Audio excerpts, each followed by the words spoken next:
Hello from a foggy old Wednesday the 3rd. I'm FX Plu and it's budget day. Sunak will be on later to present his budget to Parliament. And despite calls to raise taxes, the focus will be on further government borrowing to ensure the economy recovers well. We've had plenty of leaked details suggesting two key areas of focus will be employment and property. It's not clear whether or not he will end the stamp duty holiday, but it does sound like he will reintroduce the 95% mortgage, despite, remember, that was blamed for the overheating of the property market when it was previously available. The inflationary issues will be left to the Bank of England to deal with, but his fiscal boosts will not extend to individual cash handouts like we've seen in the US.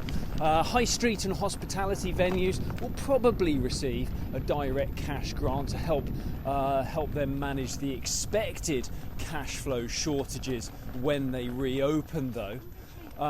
In the market, sterling found a little support against the dollar. We recovered from a low of 138.60 to close around 139.65. We kick off this morning slightly higher, around 139.85. Over in the US, there's a growing sense of optimism as the Biden administration invests heavily in the vaccination program. Good morning. The Johnson & Johnson vaccine only needs one dose, and that will drive the program in the US. Biden expects every adult to have been offered a jab by the end of spring.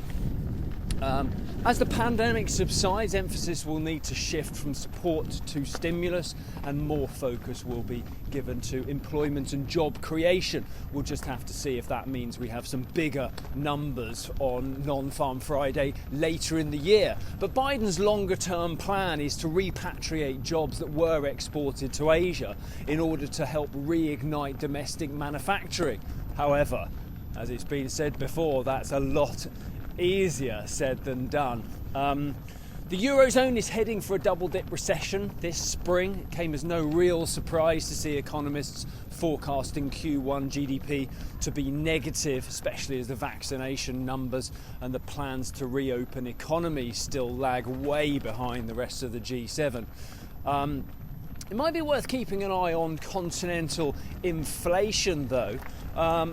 Recent history, that's been controlled by the strengthening euro, but many bank analysts are calling euro dollar down to 115 once we break below the 120 mark, and we did break below the 120 mark yesterday.